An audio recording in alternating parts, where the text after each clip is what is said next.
What's good? It's your boy Fannon. Good morning. Good morning. Man, been waiting to go on for a while, man. I thought I'd be able to creep one in this morning. But it took a while, and I'm glad it did because I just got done watching 78 Sports TV on his stream. That was good. God dog. What's going on, Story B, man? Donald Banks, what's going on, man? Michael James, what's going on? Earl Taylor, Jay Good, what's going on? Talk this boxing. What's going on, man?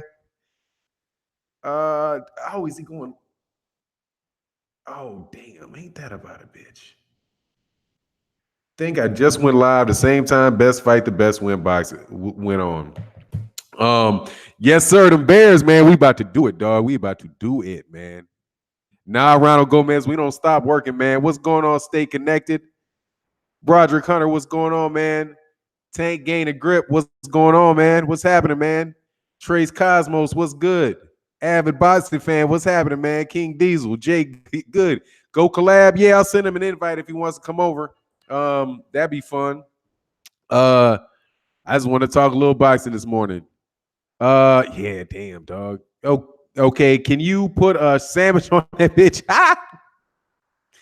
Oh man, yeah. Oh, it said wake up. Hey man, I'm what up? Chilling, man. What's good, man?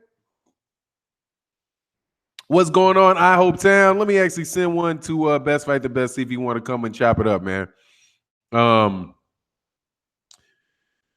Because I don't know what this bear thing on, man. BFTB. Hey, tell BFTB, man, he's invited to come on, man, and I would really hope he would come on too.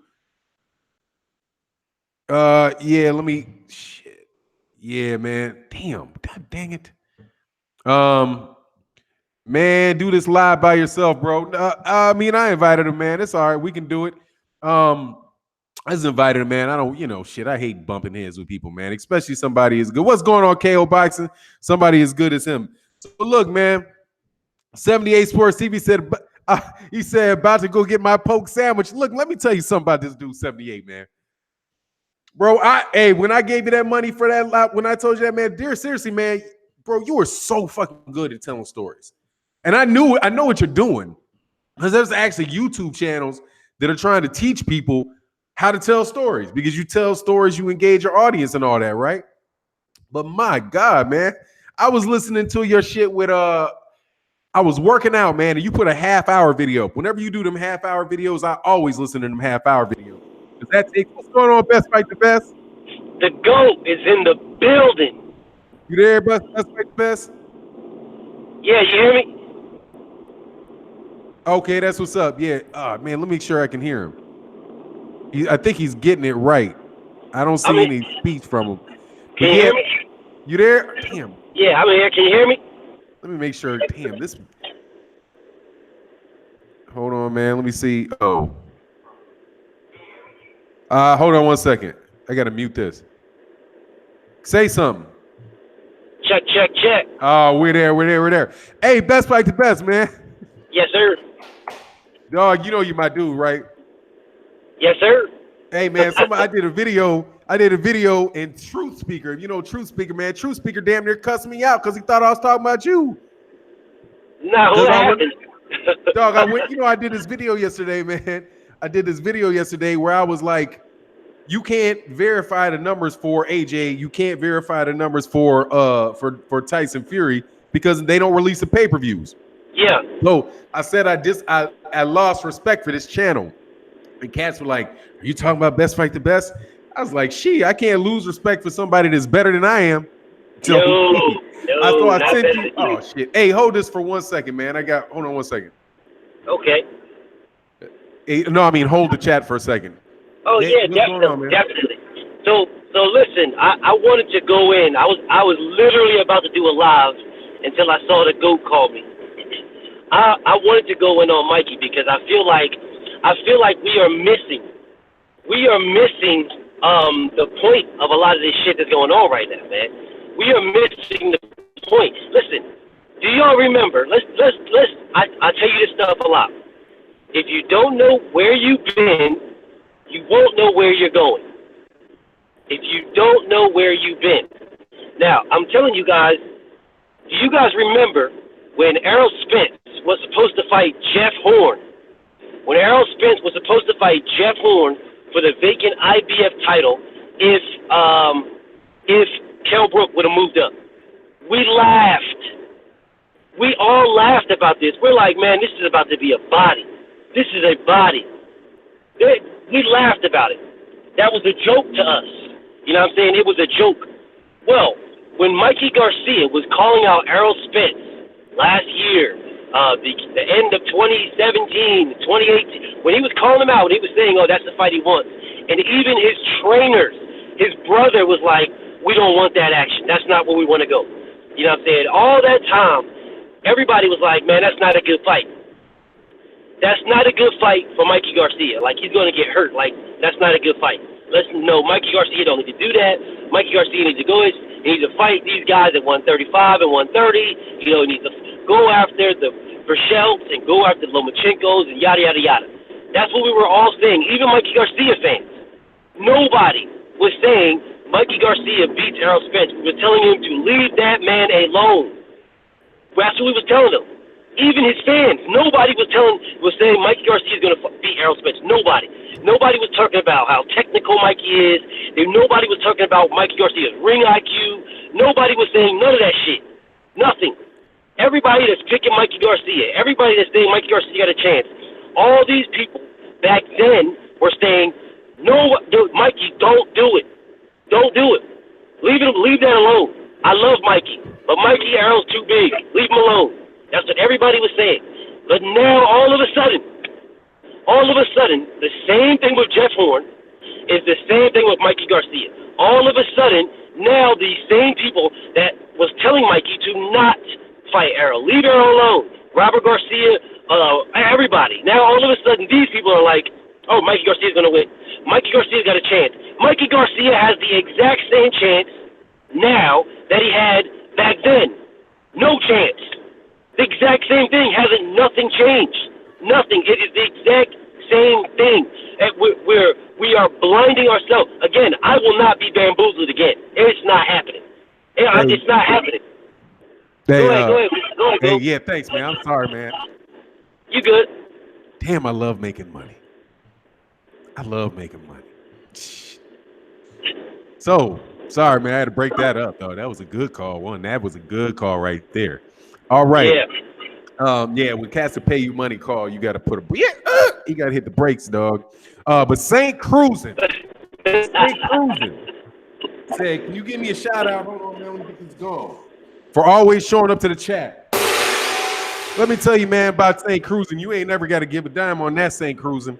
Saint Cruising has been a subscriber to the channel for a very long time, dude. This dude is one of the cats that, you know, for all the hate you get for saying what your opinion is, man, you can always rely on a cat like Saint Cruising, who's an older gentleman, man, been around for a very long time, knows the sport of boxing, always to uplift the channel, man. This dude, hey, man, that's my dude. Once I get to my 30,000 subs and I can get memberships and all that shit, and I can do special stuff, man, I want to be able to do some nice shit for guys like Saint Cruising.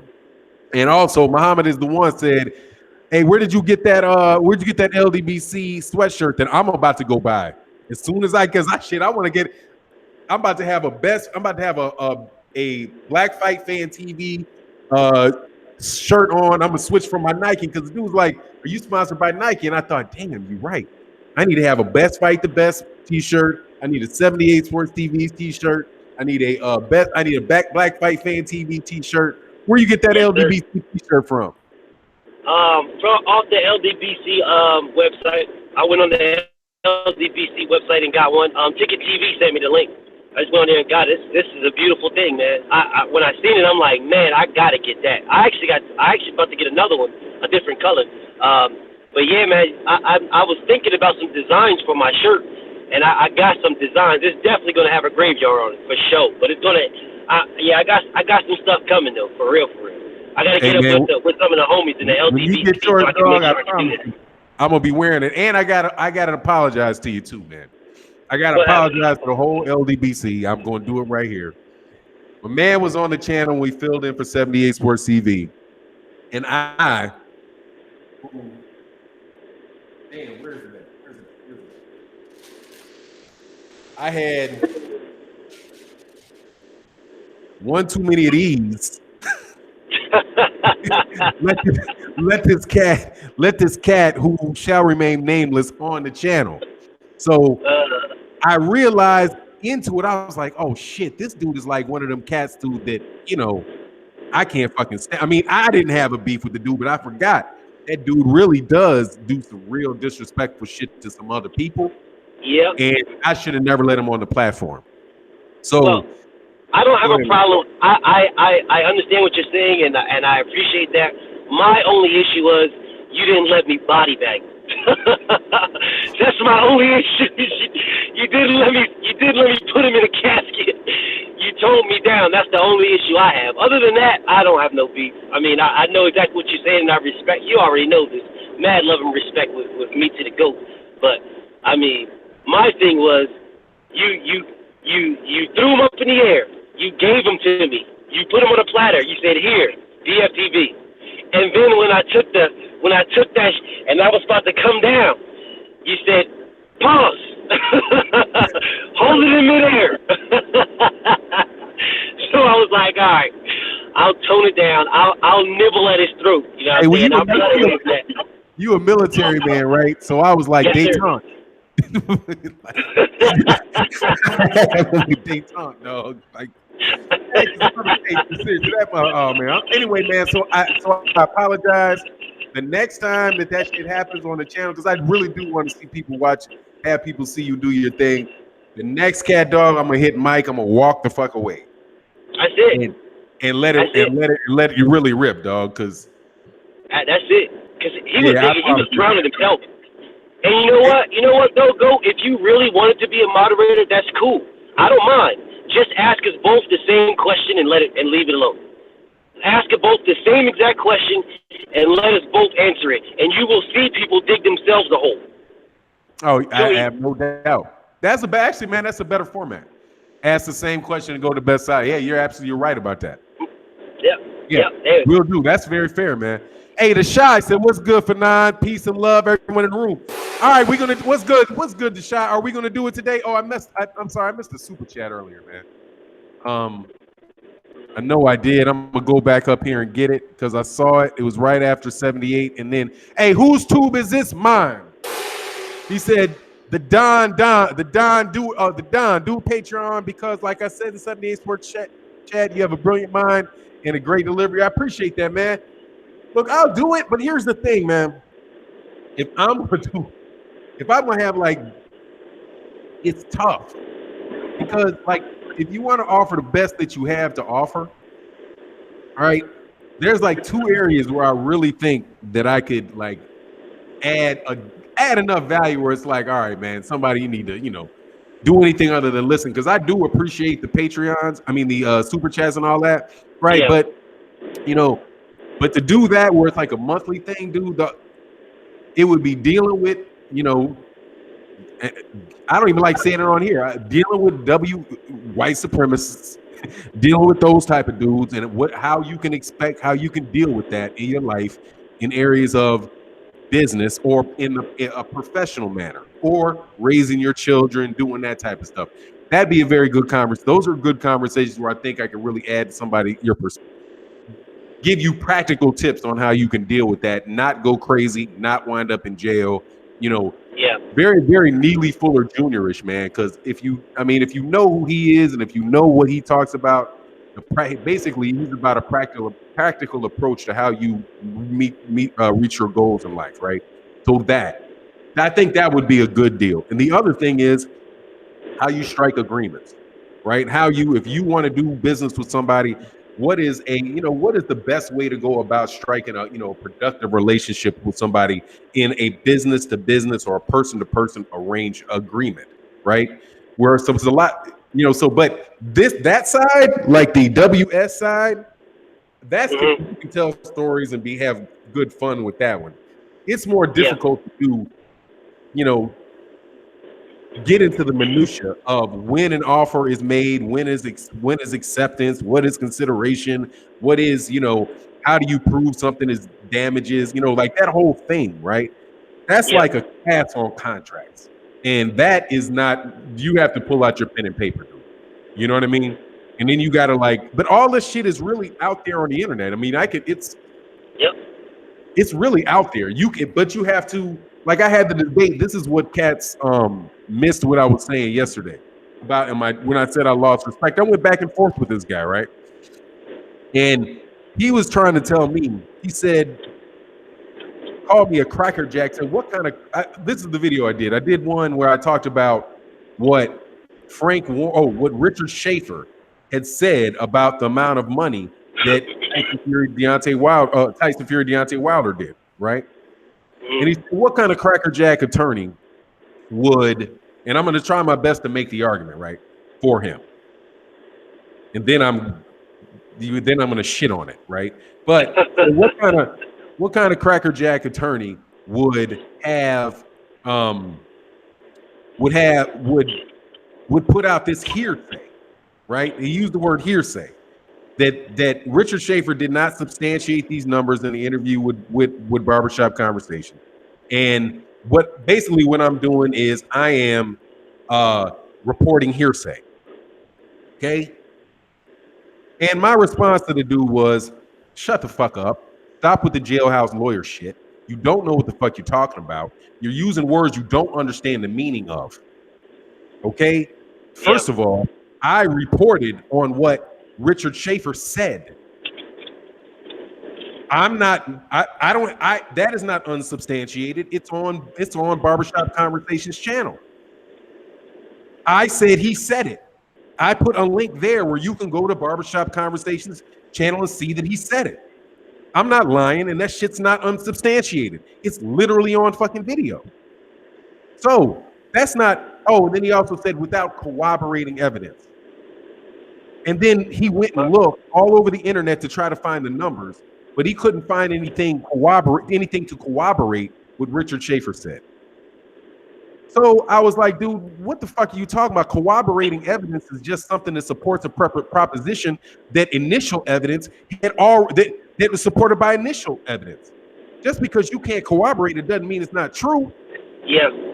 So first, I reported what he said, and I can substantiate that he said it. Number two, just because something you can't corroborate it doesn't mean that it's false. And three, that's not fucking hearsay. Hearsay is I talked to 78 who talked to Best Fight the Best. Yeah. I'm going to introduce to you this evidence. I know that Best Fight the Best was in the military. Well, how do you know that, Fannon? Because 78 Sports TV talked to Best Fight the Best and told me. No, that you can't do that. You can't attest. I can't testify to what Best Fight the Best said because he didn't tell me. 78 told me. Right. That's hearsay. What this dumb motherfucker went was speculation. Okay, you're telling me that Richard Schaefer was speculating, but I'm not speculating. I actually. So here you go. You don't know what corroborating it. You don't know what corroborating evidence is. You don't know what hearsay is. And this isn't a fucking court of law. How about that shit? Anything that you get off the internet, anything that you get where you say I saw. Anytime you read a newspaper article, right, where the Washington Post quotes something that a senator said, it's in the newspaper, but you didn't talk to the senator. You're getting the quote from the newspaper, so that's hearsay. Yep. If you want to extrapolate from rules of evidence in a criminal trial to shit talking about boxing on the internet. So I wasn't talking about, dude, just shut the fuck up. And you motherfuckers constantly trying to prove to me that I don't know what the fuck I'm talking about. I've been waiting for some attorney to come to my fucking page and tell me I don't understand it. But here's the thing. I'm not a criminal lawyer. I do contract work. But I did take criminal law 1 and 2, okay? And I know the basics of the shit, and I know just enough to know you don't know what the fuck you're talking about. Don't stop trying to fucking try me. Don't try me. You don't know what you're talking about. Just because I know what cancer is doesn't mean I'm a fucking radiologist. Okay? I don't know. I just know it's cancer. Or what is it, a lump? It's a lump of cells. Can I tell you when somebody has them by touching their throat? Fuck no. Don't stop acting like you motherfuckers know shit. You don't know.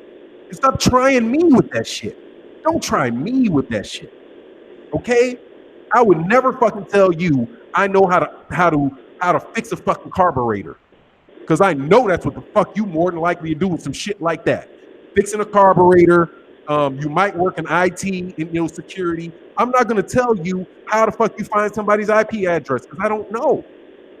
I know you can do it, but I'm not gonna try to lecture some fucking body on it. Shut the fuck up. You know what the fuck you're talking about.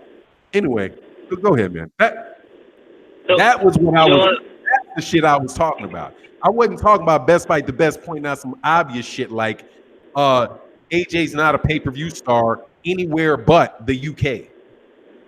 I never thought of that shit. He thought of that, but it's right. I went and looked because I was like, hold on, man. Was Anthony Joshua Vladimir Klitschko pay-per-view in the UK? I mean, in Germany. No, it wasn't. Because 10 million people watched it in Germany. That's free TV. So then I checked. I say, hold on, did Floyd Mayweather Jr. versus Manny Pacquiao, was that pay-per-view in Germany? Yes, it was. Right? Was Tyson Fury pay-per-view? Was Tyson Fury Deontay Wilder pay-per-view in the United States? Yes. Was it pay-per-view in the UK? Yes. The only people that have to pay for Anthony Joshua's fights are the UK fans. And because you stuck right there, you think that he's a worldwide pay-per-view star. He's not. He's a pay-per-view star in the UK, and that's a fact. Go ahead, that's like the best. Hey, you don't understand how many people have been coming at me with that exact same thing. And I keep telling them the same thing. If he's a pay-per-view star, then when did you pay for him? And most of them are Americans. I'm like, well, when did you pay for him? If he's a pay-per-view star, that means you would have had to have paid for him at some point in your life. In some point in his life, you would have had to have paid to watch him. And they say the same thing that weirdo said. Oh, well, he was pay-per-view on Sky. I'm like, but you got Showtime. Do you have Sky? Do you have Sky? No? Well, so when did you pay for it then? How can he be a pay-per-view star if you've never paid for him? Like, explain that, make sense to me. You look at me as I am the dummy that you claim I am. I'm the dummy you claim I am because I'm saying he's not a pay-per-view star. So I'm a dummy. Okay, so look at me as a dummy and explain to me how if you never paid for him, ever, then how is he a pay-per-view star? Explain that to me as a dummy. Dummy 101. Explain it to BFTB as a dummy style. Do that. No, you're a racist. You don't know boxing. You don't know the sport of boxing. Or they'll say, well, just because I didn't pay for him doesn't make him not a pay-per-view star. I'm like, okay, well, explain that then. Explain how someone that doesn't pay for a pay-per-view, explain how that makes that other person that they don't pay for a pay-per-view star. Explain that. Then they'll say, oh, well, he's the B-side. Like, bro, no, not changing the subject. I don't care about that right now. Do that another time. Talk to me about that another time. Right now, I want to know how Anthony Joshua is a pay-per-view star if you have never paid for them. Ever. You've never paid for them at all. Not one fight he's ever done in his career. Not even the Povetkin fight. Where that's the closest thing to a pay-per-view you can say. It's the closest thing to a pay-per-view you can say. And you didn't pay for that because that was DAZN's inception. That was DAZN's inauguration into America. So they put that on for free. So you didn't even pay for that fight. So again, tell me which fight that you paid for that will make Anthony Joshua a pay-per-view star. Hey, let me let me tell you what the concept that you're talking about, since we have all these fake ass jailhouse lawyers. Yeah. It's called standing. You don't have standing. If you have never paid for it, then you can't say that the dude is a pay-per-view star because you've never paid for it. It's never where you live. He's never been on pay-per-view for you. You every time you've ever watched him, you've turned the TV on for free and watched him. So how can you claim that he's a pay-per-view star when you've actually never had to pay for it? And you've never had to steal it. It's always been given to you for free. Now, somebody in the UK can say he's a pay-per-view star. Somebody from the UK can say that because they paid for it, right? But guess what the UK fan can't do? You can't say Deontay Wilder's not popular in America because you're not from here. You don't have standing. The UK, the cat from the US can say Deontay Wilder's not popular and then point to some fucking 3-year-old video of somebody walking down the street and act as if that's some big scientific study, right? And my response to him would be, okay, do you know who he is? Yes. How many people watch him on Showtime? And without going and saying, I don't care, and talking about some other say, how many? It's been, 1.2 million. Okay, so let me ask you, how is it possible for him to have 1.2 million views in the U.S. on U.S. TV and nobody know who he is? So those are my arguments. Is that possible? Those are my debates. Is that possible? Is that even possible? Yeah. Those are called body bag 101. But you know what the new narrative is? That's another thing. The narrative, right? They got it this first. The new narrative is that you're just a liar. Yeah. Yeah. You're delusional. That's the phrase they're tossing around in that little circle of shit. You're just a liar. Dog, I'm not purposely misleading anybody. I'm telling you, I'm from the United States. I can go. It's 1 million people watched him, and I've never paid for AJ. He's not a pay. I don't have to pay for him. Everybody else is a pay-per-view star to watch him. Unless I steal it, I got to pay for it. Okay, yep. I got to pay for Canelo's fight. Well, not now. Okay, but before I had to pay for his fights. And if a Canelo fan wanted to talk shit to me, he could be like, "Yeah, motherfucker, but you paid to see him," and I'll be like, "Yeah, I guess I did." You know. Can't argue with that. I wanted to watch him.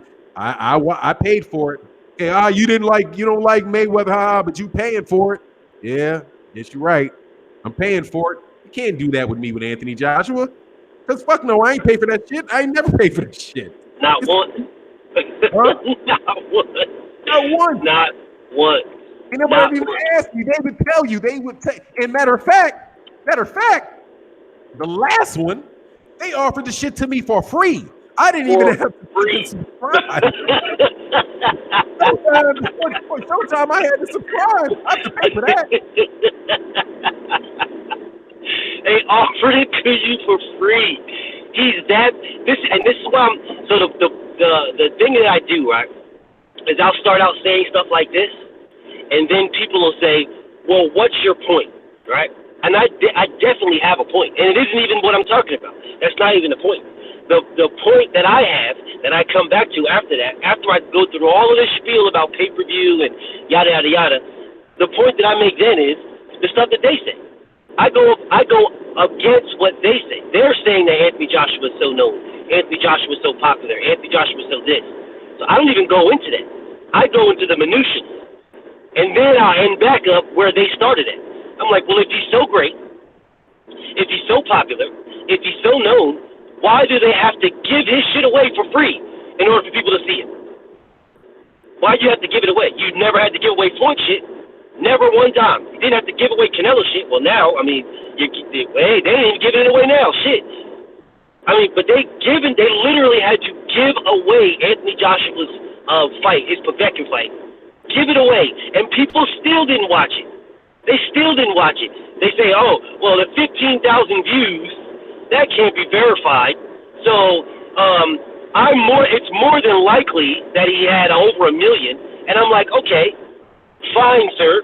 If you telling me you can't verify the 15,000, then how can you verify the more than likely over 1 million? Explain to me where that comes. Again, BFTB is a dummy. break it down to me dummy style how you can't explain the 15,000 views for the Povetkin fight, but you expect me to believe that it was over 1 million views on for the zone. You expect me to believe that, something that you can't explain either. So explain to me why it's 1 million, and I can explain to you why it's 15,000. If you can't explain to me, then don't expect me to. I'm going to stick with my 15, and you can go ahead and make up whatever the fuck you want to make up. But the bottom line is they still gave this shit away. I don't see anybody giving away anything for Deontay Wilder. Bro, when the body bags start flowing, they just keep digging themselves deeper and deeper. And when they don't like the topic, they'll switch it. They'll switch it real fast, right? You'll start talking about pay-per-view, and then you'll end up talking about A-side, B-side. And then from A-side, B-side, once you debunk that A-side, B-side, because that is an easy debate for me. I'm like, the A-side dictates terms to the B-side. The B-side has to either they have to accept those terms, you know what I'm saying, or they miss out on a big payday. In the Anthony Joshua, Deontay Wilder saga, the A-side is Deontay Wilder. Anthony Joshua needs to accept those terms, or he's going to miss out on the biggest purse in his career. And this isn't my words; these are Eddie Hearn's words. You know, because like the narrative that you just said, they'll push. Oh, you're a liar. You're just lying. Why are you I've seen it on your channel so many times. Fannon, why are you making up these lies? You're lying. Like, well, hold on a second. Let's just say, for example, because you know, I like to use their words. If you're saying Fannon is lying, and you have a problem with Fannon lying, right? Why don't you have a problem with Eddie Hearn? Because Eddie Hearn has consistently and habitually lied to you, not to us, because we never believed him. He's lied to you. So why don't you have a problem with him? Eddie Hearn didn't lie. Eddie Hearn's not lying. He hasn't lied. Deontay Wilder doesn't lie. Okay, he didn't lie. Okay, well, he said the fight will be pay-per-view in 2017. Did the fight happen in 2017? Those are his words, and I can show you an article where he said it. Did it happen? No. Okay, so what is that? If he told you, I guarantee you it will happen summer 2018, and it didn't happen summer 2018, what is that? Is that a lie, or is that stretching the truth? Or is that, because they're all the same shit. So what is that? Oh, well, you're a racist. You lost. There you go. There's another one for the graveyard. But listen, Fannon, I want to make sure that we are clear. I know we're hopping around. I know we're on this Joshua thing, but I really, really want to engage on this Mikey Garcia thing. I really, really do, man. Because again, I feel like I was saying earlier, I feel like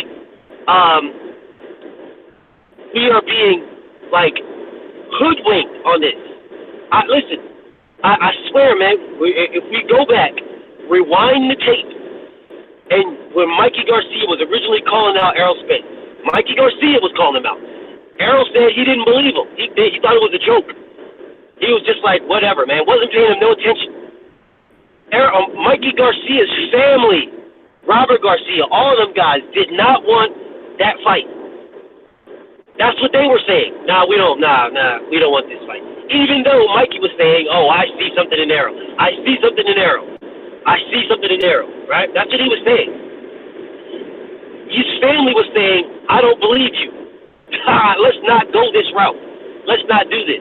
Now, all of a sudden, out the woodwork, all of a sudden now, they're okay with going after Errol Spence. They actually think they can beat Errol Spence all of a sudden. Bro, they do. One, they don't think that. What they told you, when someone tells you, when they tell you the truth, when they tell you how they feel, believe them. They told us, Robert Garcia, all of his family, all of his fans, they said, man, Mikey Garcia got cojones for calling out Errol Spence. He got balls. But that's not the fight we want for him. That is not a good fight. That's what they said. I believed them then. I believe it's the exact same thing now. Right now, they're saying what they need to say, so that they don't look like they're against their family and their countrymen. That's what they're saying now. They don't believe Mikey Garcia beat Errol Spence. They do not believe that. They believe what they said when they said it originally. And I'm not falling for the banana in the tailpipe. I'm not doing it. It's not going to happen. I'm not going to be sitting here talking about how Mikey's got a chance. No, Mikey has no chance. He never did. He never did. Is Mikey good? Yes, he is good. I take nothing away from Mikey. He's a special fighter. But he will never beat Deontay Wilder.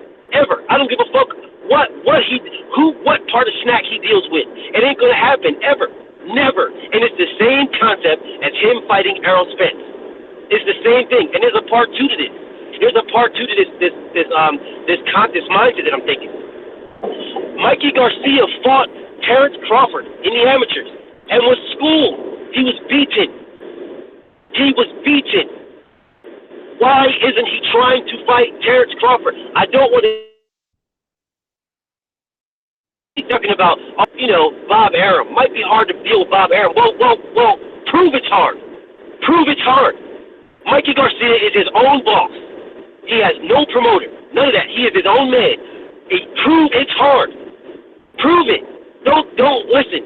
They and I said this before on one of my other lives. They think that Errol Spence cannot box.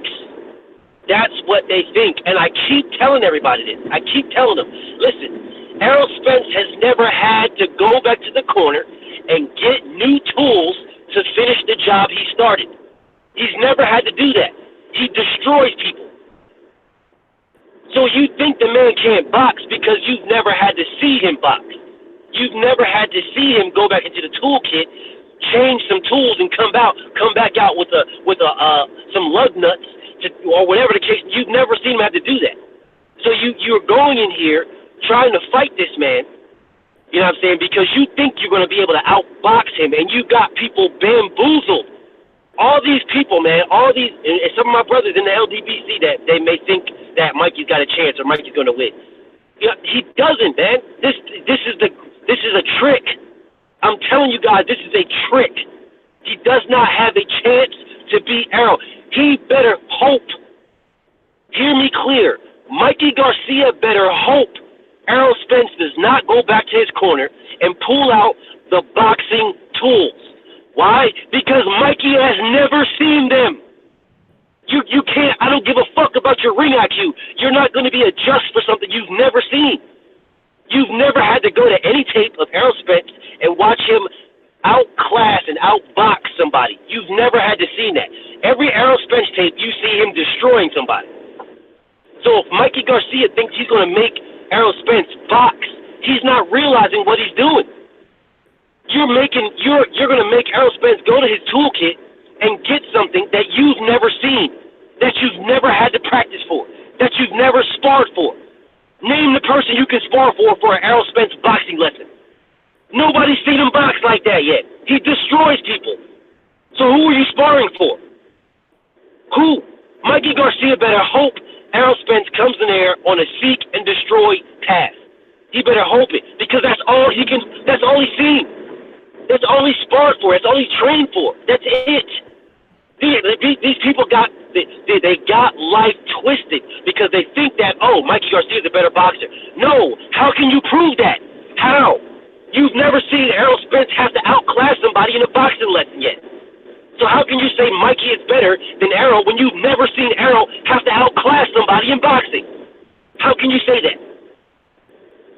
Bro, I just sit here and I'm like, do you guys realize what you're saying? What you're saying is somebody forced Mikey Garcia to box.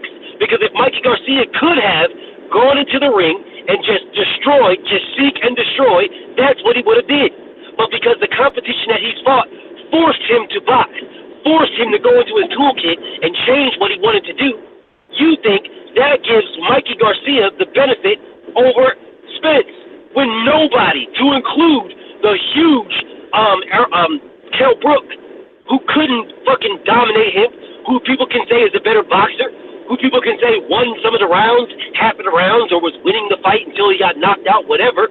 You can say any one of those analogies all you want, but Kell Brook couldn't make Errol Spence go back to his toolkit and pull out the boxing tools. Kell Brook couldn't make Errol Spence go back in there and pull out the outclass tools. No, Errol Spence went back to his corner, said, okay, this is easy work. I'm going to destroy this dude. Sought and destroyed him. That's exactly what he did. So if Mikey thinks he's going to get this man to change his tools, I feel bad for him. I feel bad. Go ahead, Fannon. I'll be cooking for a minute. Oh, that's good. Hey, man. I'm just going to say this. What's going on, Sal Gutierrez? Sal is one of my favorite dudes. Come to the channel, dog, and you know me, and you don't almost never see a like on Mikey Garcia, man. But respect and welcome back to the channel, man. It's been a minute since I've seen you, man. But that's my dude, Sal. So if Sal Gutierrez, who has a wrench, says something to y'all gotta leave him alone. You can argue with him, but keep it respectful, man. That's an honored member of the channel, despite his love for Mikey Garcia and Canelo Alvarez. Anyway, I like Canelo Alvarez. But my thing with Mikey is this, man. I'm gonna go with what see, I'm somebody that believes, I always believe best fight the best, that I don't know what's gonna happen until they get in the ring. But just like I figured, when I saw Fury Wilder, I thought it was gonna go to distance. Because I was like, I think that Tyson Fury is just gonna try to stay away as far as he can from getting hit. And he's big enough and good enough box to keep from happening. With Mikey, I'm gonna lean on what Andre Ward said, which was he ain't buying that he sees something. Because he said you can see something, but just like you can see a truck coming. If you put $1 on the ground and you see $1 standing there, you'd be like, oh, I see that truck. I'm just gonna run get that $1. When you get hit by that truck, you get hit by that truck. You're not going to be able to block a truck. In a certain point in time, you got to be able to have the physical strength.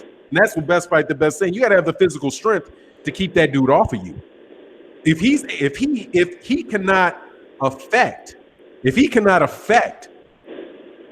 Errol Spence Jr. with his shots, he's going to get hurt. And that's a lot of, like my Orville Houghton, I got to make sure I pronounce the name right. He said, Orville said, he's like, man, I know you think I'm crazy that Mikey Garcia can fight Errol Spence Jr. on the inside. I think you're crazy. Absolutely. Insane. That's the last place that Mikey Garcia is going to fight. I would be completely shocked if he spends 2 minutes on the inside with Errol Spence Jr. Insane. Because that is right in his breadbasket. That means suicide. It's suicide. That's body punch central. That means he gets pop, pop, pop, pop, pop, pop. That shit is. I remember when the Kell Brook fans said that, man. When Kell Brooks were like, man, look at those body shots. Those body shots don't hurt. I was like, them fucking body shots hurt, man. Kell Brook is a big boy. Yep. And eventually, man, I think Mikey is cashing out. That's what I think. I think Mikey's at 36 fights. Mikey's been a professional, been boxing since he was born. He's now at the point where he wants to make as much money as he can in every fight that he can. And that's it. When there was a talk of him fighting Richard Comey, he wasn't fighting Richard Comey. Nah. Even if he could beat Richard Comey, he's not fighting Richard Comey. Vasyl Lomachenko, I know guys said, look, that I believe that people are right that Bob Arum won't want to make that Lomachenko versus Mikey Garcia fight. I agree. I mean I agree that is a reasonable thing to think based on what Bob Arum has done in the past, and he ain't trying to have any type of fight that Lomachenko can look bad in. Lomachenko is long in the tooth. Lomachenko is getting cut up. He's getting cut up and dropped by guys at 135 pounds. He got cut up, bruised up by Jose Pedraza, with Jose Pedraza just not even committing to punches and just tapping him. His shit was all swole up. Jorge Linares dropped him. So I'm pretty sure they don't want to put him in there with Mike. I'm pretty sure they don't want to put him in there with Mikey Garcia. And even if they did, that's not as big a fight as many of the fights that you have in the PBC for Mikey. Because despite what they want to do with Lomachenko and saying that they're pubbing him up as if he's this big draw, but he's not. Yeah. He was fighting. His last fight. He finished. I'm sorry, man. Something else from work. He fought his last fight in a 5,000 seat place, 6,000 seat place in New York. And his viewership, it's funny how people do this. His viewership, what he did, I think he averaged just under 2 million, might have went over 2 million for a second. That was less. That was before the Charlo fight, right? It's less than Terrence Crawford got, and it's less than what Jermell Charlo did on Fox. He's just not. He's not that big a draw. There is no place in America where Lomachenko can fight against Mikey Garcia, and it's going to fill up a stadium of 17,000 people. It's just that shit's not going to happen. And if it does, it's going to be because of Mikey Garcia. Mikey Garcia 100%. Is the one with the fan base, not Lomachenko. I want to see 100%. The fight because I think that's the best fight for Lomachenko. That's the best fight for Mikey, and it gives me what I want to see as far as closure in the lightweight division.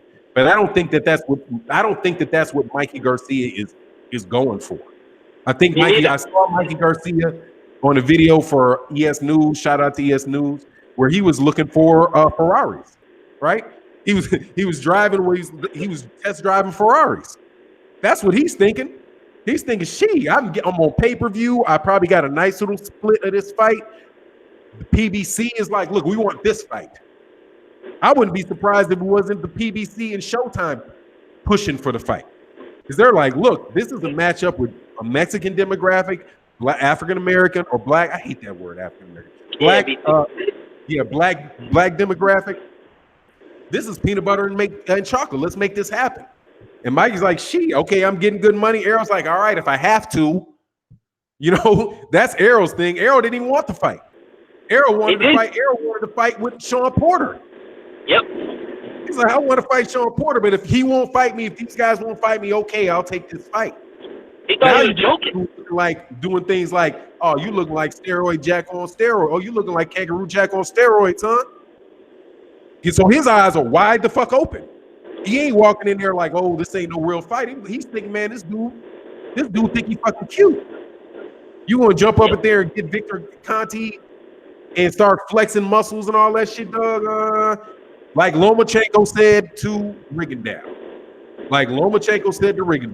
Two cats that are both equal boxers. They were both equal boxers.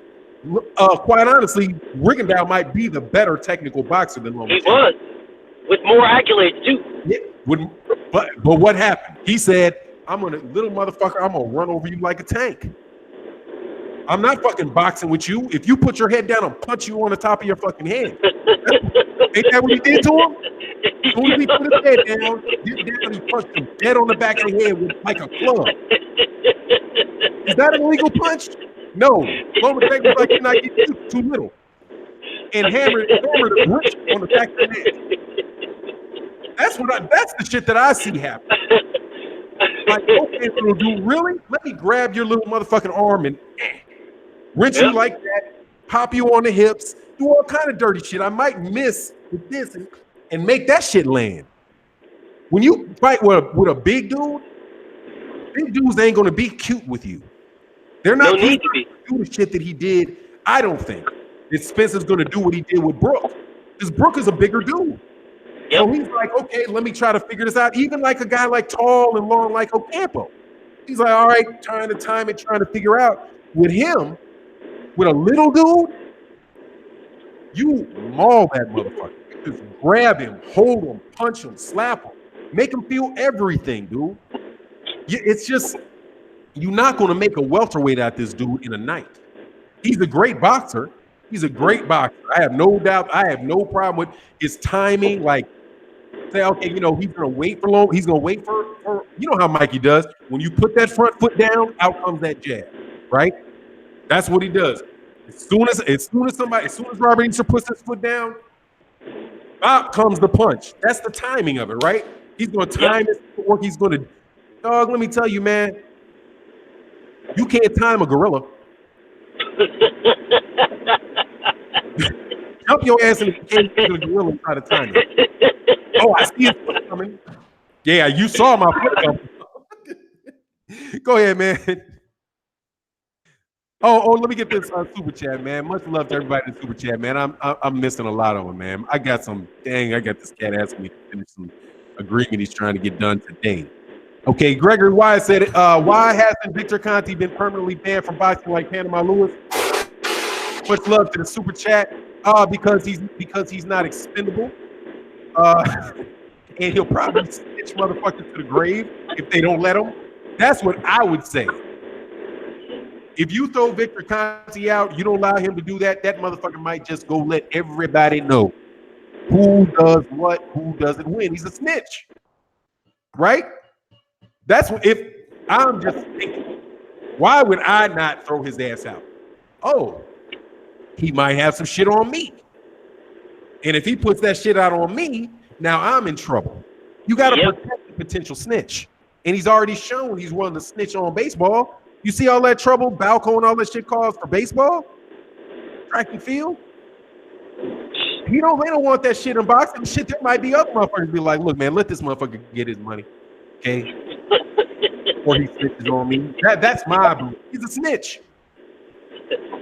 Johnny John said, happy Sunday, Fannon in the chat. Happy Johnny John in the super chat, man. Much love and support. Thanks for the support, man. Happy Sunday to you. Ricky Samuels, 1.7 million followers Wilder on IG. I guess they know him. Much love in the super chat. Look, man, again, anybody that says that where you know a guy has a million people that watch every one of his fights, and you come to that country where 1 million people watch him, and you can't find somebody that knows him, you either don't want to find him, or you are really, really stupid. More than likely what happens is when somebody says they know him, you don't put that in the video. Yep. Not difficult. Yep. You just say, hey, do you know him? No. Do you know him? No. Do you know him? Yes. Edit. Do you know him? Yes. Do you know him? No. Do you know him? No. Do you know him? Yes. Take it out the video. But you believe that shit? All I got to do is tell you 1 million people know him on Showtime. The cat fights on TV on something that's in the home of, and that's just the people that watch. Showtime might have 10 million subscribers, and they have his commercials on the channel. Yep. They promote his fight on the channel. So how is it that nobody knows him? But you are stupid enough to believe that? No, you are either what you accuse me of, a liar, or you are what I'm accusing you of being, a dumbass. One or the other, man. Fuck out of here, man.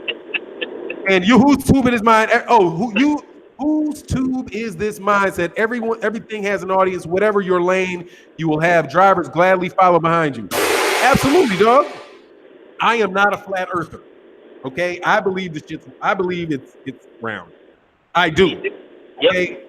That's just my belief. I believe it's round. I believe that you can play with some words to make it flat though.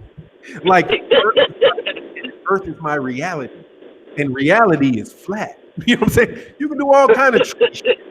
You know what I mean? You can do all kind of tricky shit to make a good argument. But you cannot say that somebody that has 50,000 views of something in the United States, nobody knows them.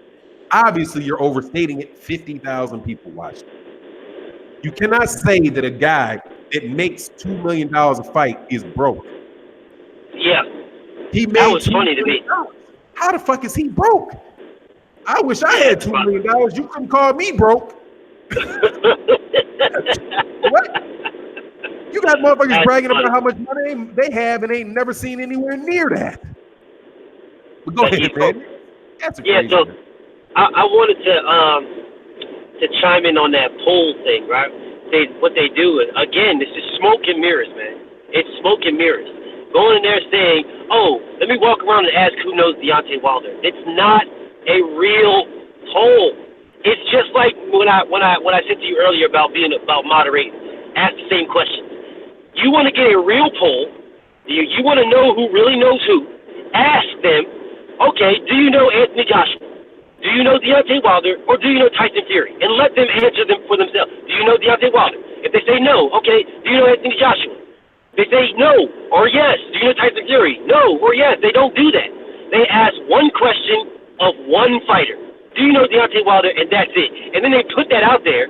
And then you got the weirdos that are like, see, we're in America, and nobody in America knows Deontay Wilder. Well, why are you not asking who Anthony Joshua is? Matter of fact, for Tyson Fury, when he went around and doing it, he was in his shirt. He had his Fury shirt on. He was asking people, do you know Deontay Wilder? Well, which one of them did he ask? Who do you know? Do you know me? Do you know who I am? He didn't ask anybody that question. That's what I'm talking about the smoke and mirrors. That's like the best. That's like the best. Yeah. You notice that the one of the people that he asked was a pregnant lady? Was a pregnant lady? Yeah. A pregnant lady with a baby in the stroller, and he hopped out from behind. He's a damn near 7 foot man, jumped out from behind a pillar and said, "Do you know who Deontay is?" And she's like, "Hell no!" She could. You're gonna stare a pregnant woman with a baby, man, and with a question about. And you're gonna say Deontay with an accent. You know who Deontay Wilder is? Yeah, like what? Like, bro, I'm not thinking about any of that shit. You are a fucking giant jumping out from behind the bushes, asking me some questions about something. Now, I don't want to hear all this shit, man. I'll tell you anything you want to know. Just get away from me. Like, bro, like, I'm just sitting here like, that question alone. That question alone is the biggest smoke and mirrors question on earth, man. It is a false question. It is just like saying Anthony Joshua was a pay-per-view star. It's the exact same thing. If you can't say your reasoning on why you are better or more known is because nobody knows Deontay Wilder when you're going to ask a question, who knows Deontay Wilder? You're asking these people if they know Deontay Wilder. The only way that question could have any legitimacy is if you ask them, do you know who I am? But that would have been embarrassing, because if they said no to your face, then that's going right away from what you're trying to prove. You know, and most of these motherfuckers that he would have asked would have told him, no, I don't know who you are. You a basketball player? I don't know. And I remember one person saying, I see Fury on your jacket, but what is that? I remember one person saying that, like, who is that? And they never answered the question. He just laughed it off and just kept walking down the street. But the problem is, they don't never ask a real question. They ask partial questions. And because people want the negative, they want the negative anyway. You know what I'm saying? Most of they're haters that they're relying on. The haters are already in a negative mindset. They already want the negative. They want it to be nobody knows him. So they're looking for that. They're not looking objectively. They're looking for that. They're looking for the negativity in that statement. They're not saying, well, Fury, why didn't you ask the lady, do you know who I am? Why didn't you ask that? Why didn't you ask, do you know who's fighting on December 1st? You know what I'm saying? There's an even more valid question. Because if they didn't know Deontay Wilder, they could say, oh yeah, I know that Tyson Fury guy, but I don't know, he's fighting some other person. That is a more valid answer, or a more valid question with a more valid answer. But you're just running around, shit, I can run around the world right now and just say, hey, do you know who Haba Laba Laba is? They'll be like, no, I don't know who Haba Laba Laba is. And then I'll say, see, I'm more popular than Haba Laba Laba. Shit, I mean, that is the dumbest shit in the world. Like, you can use these fucking, prime example, right? These dumbass fucking people and these trolls and shit that hate on you. They got 1 or 2 subscribers, if that. You know, they could walk around the street saying, hey, do you know who Fannon International Boxing is? Like, oh no, I don't know who that is. Nobody knows Fannon. Nobody knows Fannon, but Fannon is on here with his little 18,000, 19,000, 20,000 subs thinking that he's so special. He's not special at all. Nobody knows him. Well, bitch, you have 2 subs. That's the thing. You have 2 subs, if that. But you're talking about nobody knows Fannon. So Fannon word doesn't mean shit because he's only got 20,000 subs. You'll see him in your chat and laugh my ass off. You don't got more subs than this guy. Ha ha ha. Bro, you have 2 subs. It's the same concept, the same shit. You're running around here talking about who knows Deontay Wilder without asking who knows you or who knows Joshua. You're giving a false poll, you know what I'm saying, to haters who are looking for that narrative. Go ahead, Goo. Oh, okay, Steve. Boston Talk on Custom. My prediction for the Spence fight, pain. I'm trying to miss anybody. Yeah, man. Oh, I forgot your gong, man. Thanks, man. I was actually trying to double time, man. This cat said he needed something like today to announce tomorrow. This deal done today. AJ, that's another thing too, man. That's another thing, Go. So when people come at me, right, when they talk to me about this Deontay Wilder, Anthony Joshua negotiation, man, I swear, if you were to ever do a Patreon, right, to ever do a Patreon on one thing, it will be on the contract negotiations between Deontay Wilder and Anthony Joshua. That's you. That's, man, I swear, bro. Being though that is your profession, is contract. Man, I think that Patreon right there, if you were to ever do one, I think that one right there will be fucking gold. Man, gold. If I try to explain to somebody one more time that that there are a million ways to skin a cat with shit like that. Okay? You need to know whether it is worth your time to look. Damn. I actually don't even have one in front of me. Let me tell you what typically is involved in just the clauses typically, right? There is like a preamble, right?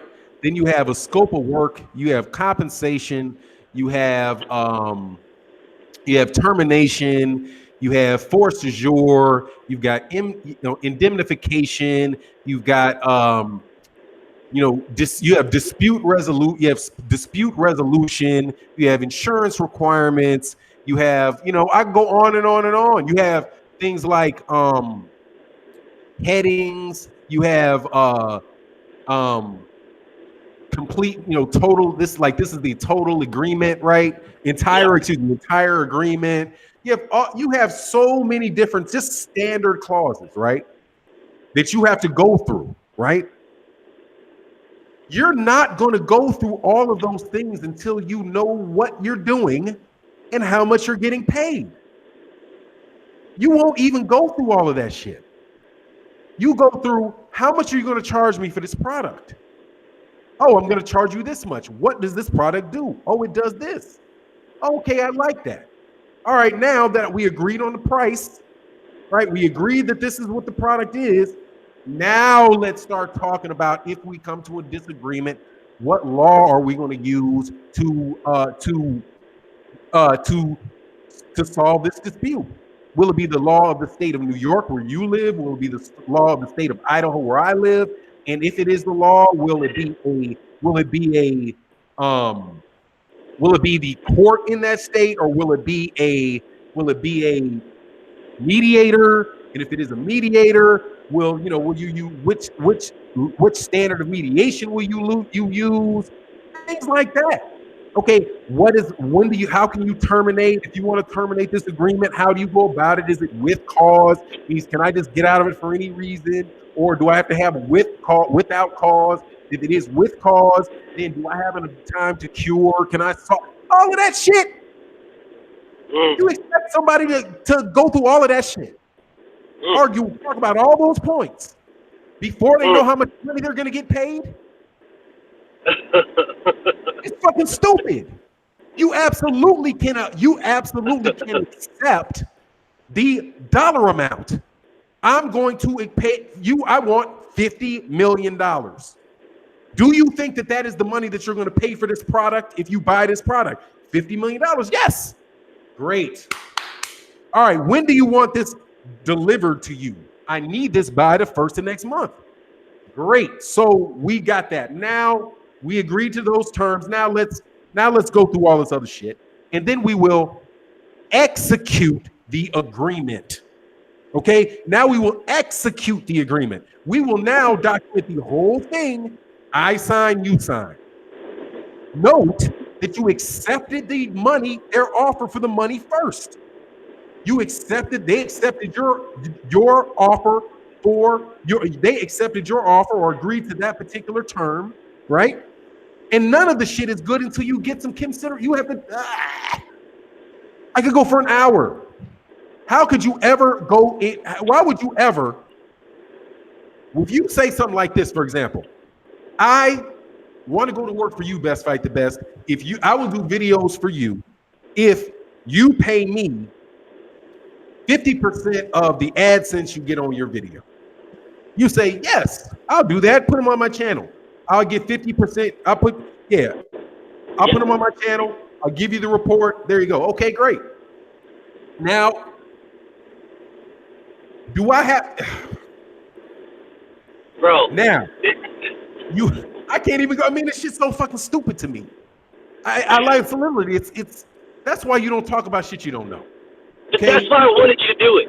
That's the reason why. Because you do know. You know it better than anybody else. I've never had an employment conversation when they say, I'm going to pay you $15 an hour to work here at this place. You know how much money you're going to get paid before you walk into the interview. Facts. You know how much it is. You know what they're paying. You know where the job is. You know the description of the job. You guys can shake hands. You can shake hands and say, great, when do I start? Well, you start after you sign this piece of paper. That's it. And then at any time, watch, at any time before your workday starts, if there's something in there that you don't like, right, say, hold on, man, I didn't know that you weren't going to offer me benefits. We never discussed that. I thought that benefits were included in that. I didn't know. You can then not sign. If Anthony Joshua was offered $50 million and he said, okay, it's $50 million, where's it going to be? Oh, it's going to be in the United States. Okay, now I agree to all this stuff. I need for you to put that money in escrow. Put the money in an account. So I see it. That's $50 million a lot for me to trust you from Alabama. Put it in an account so I can see it. That's how you do that. Nobody's saying, but you can agree to all that shit and still not be held responsible for it, right? Until the fight happens. He don't got to pay you the $50 million unless you fight, and you don't have to fight unless you see that money in escrow. And then if you don't, there's nothing to get. There are people like, oh, you'll be sued if he doesn't take the fight. Yes. No, he won't. You got to have some damages. You got to and there's theories behind damage. You either have to say, like, okay, you violated. Why did you breach this contract? Okay, we agree you breached the contract. But before you get any money, what was your damages? What were your damages? You either had to have relied on him, spent some money because you relied on him, right? You either had to have some expectation of some profits, right? Or the court has to punish him, which are punitive damages, right? Punitive damages, and say, oh, you've engaged in some shit that's, we just can't accept, and we need to slap some extra money on top of your ass just to keep you from doing that again, right? Yep. This reliance, restitution, expectation, punitive damages. You have to actually have some type of reason to say that you have been damaged. Dude, shut the fuck up about contracts. You don't know what the fuck you're talking about. And this shit doesn't take that fucking long to do. And I'm telling you the same thing. He doesn't want the fight. Nope. Because people enter into negotiations all the time. And you know why one of the reasons you have non-disclosure agreements? Right? One of the reasons why you have non-disclosure agreements is so that somebody does not come to you. Say that you have some software, right? That is really high-tech software product, right? And I want to partner with you. I will have you sign a non-disclosure agreement so that I know for sure you're not doing this. You just want to hear, you could come in there just want to hear what my product is. And then you can take, like, I don't want to do business with you. You negotiate it, but then you walk out, go to another firm, and then have them build it for you. Now you're competing against me, right? So I entered into a negotiation that I had absolutely no intention on completing. And then I walk out and go take that to somebody else. People do it all the time. That's what Eddie Hearn accused PBC fighters of doing. Entering negotiations with him just so they would know what the offer is. Okay, how much is Eddie offering? Oh, let me tell you what he's offering. He's offering this. That's what Eddie was concerned about, because Eddie didn't get non-disclosure agreements with him. To say, look, man, if I enter into this negotiation with you, you can't share with anybody else. And if I find out that you are, I can, and the damages for that usually are, injunction, right? Where you say, I'm going to be able to, if you do this, we're going to agree, because this is typically the way it's written. If we agree that we're going to do this, we're going to understand that you're going to do damages to me in such a way that punitive damage or monetary damages are not enough. You agree ahead of time that I'm going to be able to issue an injunction against you to prevent you by doing that by law. And if you didn't do it against the court's orders, then they have sanctions against you for violating their injunction. Okay? That's why you have non-disclosure agreements. And if dude, he's not fucking interested in signing the deal. He's negotiating out in public. That right there tells you he's not serious about the shit. It does. Deontay Wilder said the money's in the bag. You asked me for this shit. Okay, cool. The money's in the bag. And then sent the contract to them. But anyway, man, look, there's all kind of times that people enter into negotiations with no intention on signing a contract. People do that in employment all the time. They'll go, they work for a company that they want to work for. They'll go to another company, interview for that job, get the job offer with a higher raise. Then they go back to the company that they have, and then they tell him, here, I got this offer from them. Do you want me to stay with you? You've got to match this offer. Just like what Ray Charles did in that movie when he changed record companies. He said, yeah, I love it. Can you match it? Can you match it? If you can match it, I can stay. If you can't match it, I got to go. They didn't match it. I went. Okay? But I mean, trying to explain that to people that already start with the conclusion in their mind is like, just you it's not common sense though, which is what I told that other dude. It's not common sense. Okay? You actually have to know what you're talking about. Okay? You actually have to know what you're talking about. All right? And no, I do not believe an offer, you can accept an offer, but it's not a contract. Okay? I can accept your offer, that's not a contract. You have to give consideration in exchange for that. Okay? I can offer, you can accept, and you still don't have a valid agreement. You have to have consideration exchanged, which means consideration is money or services or something like that, right? $50 million for a fight with me. So $50 million, if the fight didn't happen.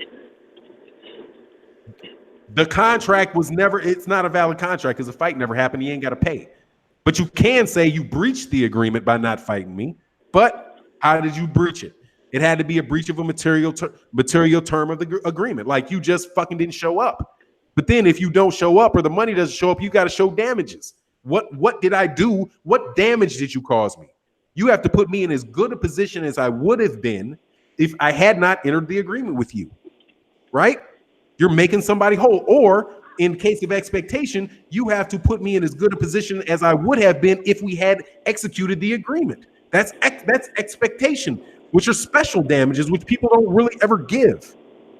Punitive, dog, it's just, you motherfuckers don't know what you're talking about. Go ahead, man. I love it, man. This is what I'm talking about. So this is what you just said is the knowledge that you just don't find on the internet. You have to know what the fuck you're talking about to say what you just said. You literally have to have a degree in it. You have to have done it. You have to have been there, done it, wrote a book about it in order to speak how you just spoke. This is what I'm talking about. When I speak on this contract shit, and I try to do my best research before I can speak on it, I can't speak as eloquently as that. So my shit is extremely rudimentary. It's, bro, did he offer the shit to you? Yes. Okay. Well, did you ask for it? Yes. Did he offer it to you? Yes. Did you accept it? No. Okay. Problem solved. There you go. I going into it in depth as you just did is what I've been wanting for so long, man. I've been wanting that for so long because these fucking trolls, these weirdos, will say, "Oh, well, he couldn't accept the $50 million. He couldn't accept it. It was first they'll say it was fake. Then they'll say he couldn't accept it anyway, even if it was real, because it was with BT. Then he was said it in New York. In New York, it's a verbal agreement. He could get sued if he said he accepts the $50 million. I'm like, what are you talking about? What are you talking about? Let me hit this verbal agreement shit. Okay? There are only certain there's a difference between having a valid contract and having one that and being able to enforce it in the court of law. Okay?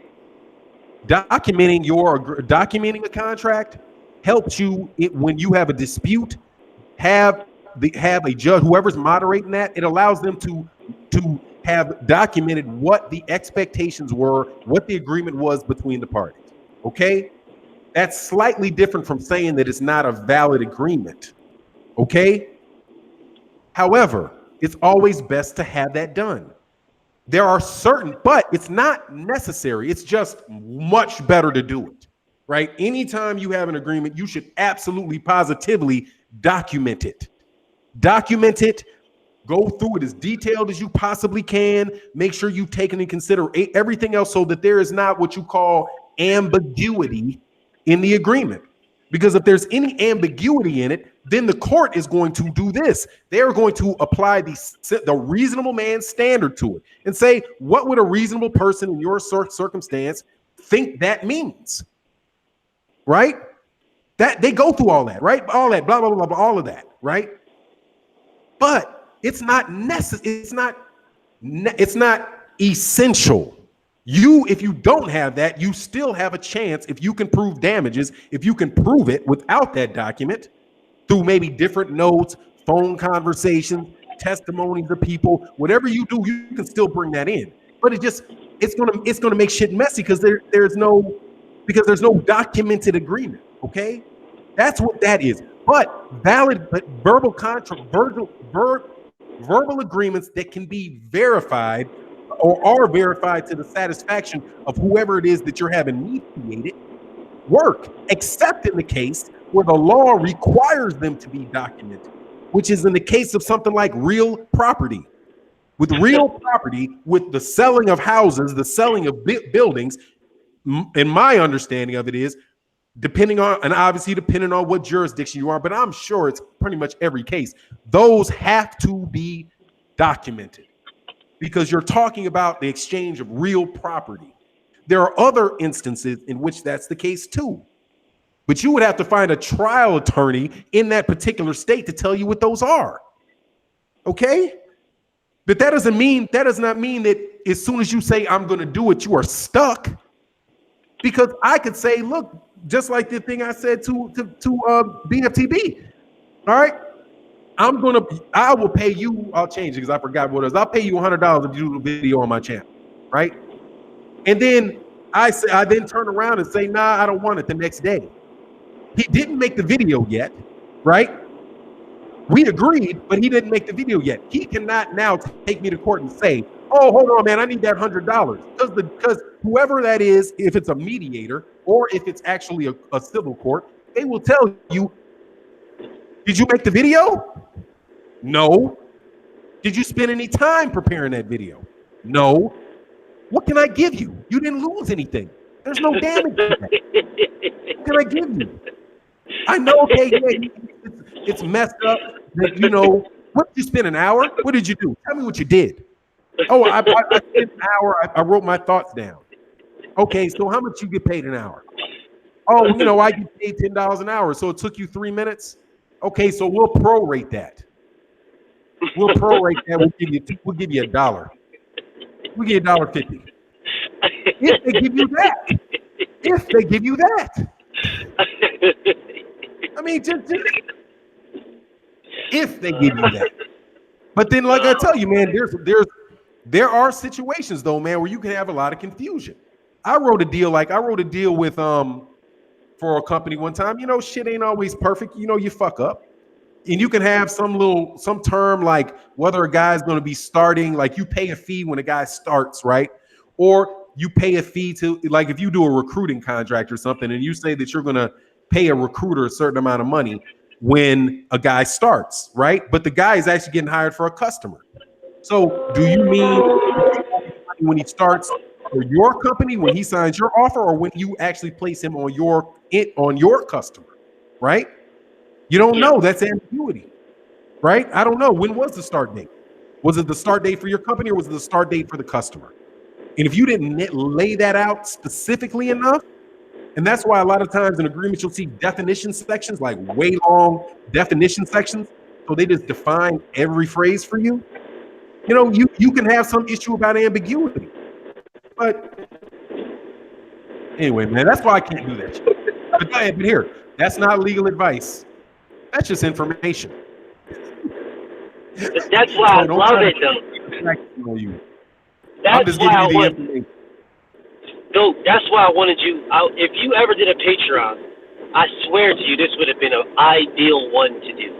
It would be an ideal one to do because this BT contract, this BT Sports bullshit contract with Deontay Wilder, which was never a contract in the first place. It was never where the money was coming from in the first place. All it was an option. It was an option. That's it. But they took it as the only option, and it was never the only option. Bro, but Frank Warren himself said that. here's the thing. I'm gonna tell you like I said shit about the money. You don't know what the agreement is. You didn't read it. I don't know what the agreement is. I didn't read it. You gotta read it. Period. There could be all kind of outs in his shit. You know, it's not some one size fits all type of thing. You don't know what it is. If you don't have it, you don't know. Like I've seen a standard, like a boilerplate agreement for Al Heyman's for the PBC, for Al Heyman and the PBC's advisory contract. I saw a boilerplate, nobody's name, nobody's information in it. I saw it, I read it, right? So when I read it, I realized that what you guys I was like, you know what? This shit ties motherfuckers in. It ties people in. For Eddie Hearn to think, now I'm telling the boilerplate, I don't know what Manny Pacquiao's agreement is, I'm sure, is different than maybe Gervonta Davis's. Yeah. Because Manny Pacquiao had a choice to go between multiple people. Gervonta Davis signed him when he was a prospect. Yep. So if I'm Manny Pacquiao could be like, look, dude, no, I want to get out. I want to be able to do whatever I want to do. I don't want to have to come to you if I want to do something different. Okay, we'll do that for you. We'll just mark that out, right? We'll mark it out. Send me back the PDF, right? I'll send you a Word document, right? Because I sent it to you in PDF. You didn't like this. Now I'm gonna send it to you in a Word document. We'll track changes. Put your changes in there. Put all your changes in there, and then we'll have a meeting and we'll discuss all the changes you put in there. And then tomorrow, my clerk will come back. We'll change it and we'll send it back to you. And at the end of the day, we'll work all through this, right? That's something you do with Manny Pacquiao. Because Manny Pacquiao could be like, look, dude, I might just re-sign with Bob Arum. Or I might go to the zone. He could do that. Gervonta Davis, when he was originally signed, can't do that. Because it's like, nah, son, I mean, I can get you good fights, but you got to sign this, which means you got to come by and ask me as your advisor, you have to do X. I'm not going to give what his agreement is. Y'all can go find it yourself. You have to do respect to the PBC, respect to the PBC. But, these are our standard terms and conditions. Boilerplate, take them or leave it. Because if I'm not going to sign you. Hey, shit, Ryan Garcia. I like Ryan Garcia. It's another kid come just turn pro. I'm going to sign Ryan Garcia if I can. Right? So there's all that back and forth. But you don't know what Anthony Joshua's contract with Eddie Hearn says unless you actually have it in front of your face. You are guessing about what he can do. And I promise you this, Eddie Hearn ain't going to tell you that he can do what he wants to do. And Eddie Hearn, if he's got 2 cents, is going to have flexibility written in that contract because it's probably an agreement. Matter of fact, like I said, probably. I don't know for sure, but I suspect that it's an agreement between. It's not an agreement between AJ and Sky. It's an agreement between Matchroom and Sky. Yep. And if it's an agreement between Matchroom and Sky, Eddie Hearn, who is the bright guy, I'm sure, is going to figure out how he can do what he wants to do and build in for himself as much leverage as much leeway as he possibly can in that contract to, number one, keep Sky from breaking it, and number two, allow him to get out of it with the least amount of risk possible. Because that's the two fundamental things you do when you're in agreement. You say, all right, I want to go in here with Sky. How do I make sure Sky can't just drop me tomorrow, right? And how can I get out? And when I get out, how can I make sure it doesn't cost me the least amount of money or damage to my reputation? Which is why you have things like non-disparagement clauses, right? Non-disparagement clauses, which means after I sign this with you, you can't say anything bad about me. If you go to the public and say something bad about me, I can issue an injunction against you. And then we can say, I might even put in there a certain amount of damages. My reputation is important to me. My name is Al Heyman. My reputation is important to me. If I sign this agreement with you and it has a non-disparagement clause, you go out and talk bad about me, and I can prove it, right? Not to the court of law, but to a mediator. And this is what I would do. I would have that mediator be the New York State Boxing Commission, whatever, New York Athletic Commission. I wouldn't even go to court. I'd make you agree that we're going to go through this with the New York State Athletic Commission, who I know everybody, of which I know every single solitary one of the commissioners, and our personal fucking okay? Oh man, checkmate. You just don't know. That's why I did the video when I was like, look, man, I don't know what the pay-per-view numbers are for Tyson Fury, but nobody knows except for BT Sports. And BT Sports isn't going to let that be known. You know why they're not going to let it be known more than likely? Because if I was BT Sports and I was like, my reputation rides on how successful my events are, I'm not going to allow anybody out there to know what the actual numbers are, because that would tear down the value of my brand. Fact. So there's a non-disclosure agreement for the financials and anything related to the financials in the agreement that I signed with Frank Warren. So that if it flops, nobody will know. But you can't do that for publicly traded. You can't do it if it's publicly traded. Right? You can't. Because you can't, you can do that, but you can't put out false numbers. So even if your numbers in the United States, if Showtime puts out false numbers, the numbers are wrong. Just say they release the actual numbers and those numbers are wrong. And I'm a stockholder. And it affected the value of my price on the stock market either way. I'm gonna sue you. For a lot. Thank you very much. That's a violation of the rules of the SEC. Which is why when Dana White said that the pay-per-view numbers for Floyd Mayweather Jr. and Conor McGregor were 6 million, why Steven Espinoza immediately came out and said, no, those are not the numbers. We cannot do that. We are a publicly traded company. CBS is publicly traded. I have to clear the record. These are the actual numbers. But he only released the actual numbers after Dana White gave out inflated ones. You don't know what the numbers are for you don't know what the numbers for Anthony Joshua's pay-per-view numbers are. You don't know them because that box doesn't report them. Barb makes an estimation. So all of us Sunday morning quarterbacks, cats talking shit on the internet, fan talk back and forth about boxing. Dog, come on, man. I am not Shelly Finkel. Okay? I am not Shelly Finkel. You are not Shelly Finkel. You are not Eddie Hearn. I am not Eddie Hearn. I don't know for a fact what those numbers are. But I know for a fact that people in the United States know who Deontay Wilder is. Because I'm a person in the United States and I know who Deontay Wilder is. I have videos on my channel where 10, 12, some of them 200,000 people have watched videos. If I have a video on my page where 250,000 people watched a video about Gervonta Davis, and Gervonta Davis doesn't do the numbers that Deontay Wilder does, it's fair to assume that those same 250,000 people know who Deontay Wilder is. Especially since Deontay Wilder had 1 million people. You guys are just talking stupid. You're just talking stupid. But you're a fan. Talk stupid.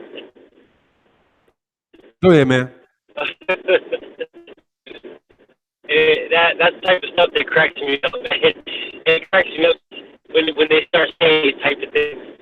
Oh, well, look, he did 325,000 and his break-even point is 250,000, so he can't be making this much money. If they made 3 and 4 million, I'm like, bro, why are you breaking down all these numbers? Why are you breaking down all these numbers that you supposedly know? Where did you get them from? You have no clue of what you're talking about. You have no clue. Dude, if there has never been a bigger hit piece, the biggest hit piece I have seen on Deontay Wilder And on the PBC, by the way, it's a hit piece on the PBC. Because these same media people that released that were the ones talking about how the PBC was going to be going out of business for the last however long they've been in it. Every 4 year. years.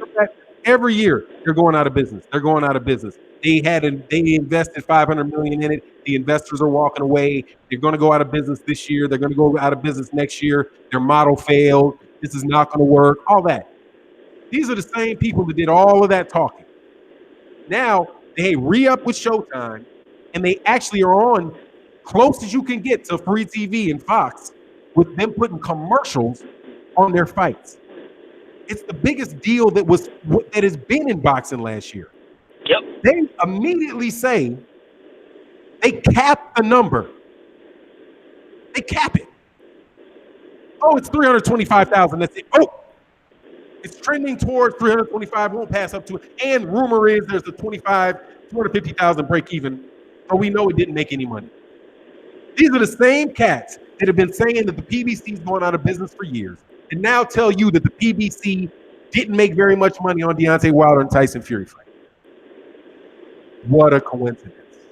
Yes. I told you when they were saying they were going out of business. That's not how it works. It's an investment banking firm. They are investing. Okay? They want a piece of the business so that they can grow it and sell it. That's what investment banking firms do with applications. They sunk a ton of money into Facebook, and Facebook might not have turned a profit for years.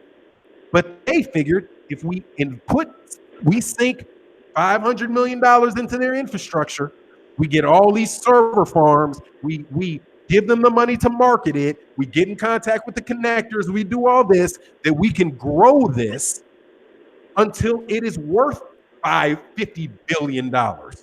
And when it's worth $50 billion, then we'll sell it. And we make the difference. Yep. Okay? When you're building a car, you put all the money into building the car till it's completed. And then you sell it. You're not trying to nickel. That might be a bad example, but you get my point. I know what you're going. They say that because you have one event that didn't turn a profit in that event, that the whole thing is falling apart. Where you have a guy like Floyd Mayweather who just made $500 million in one fight, but you look at the Gervonta Davis fight and say, oh, that had to have lost money. Gervonta Davis fight lost $50,000. You're falling apart. But you ignore, you know how many $50,000 fights have to lose money to make up for the $500 million you made? And I don't know. You know how many $50,000 fights to lose money on to lose money when you make one big whopper like that? It's just ridiculous, man. You got profit centers, you got loss, you got all kinds of shit. Come fuck on.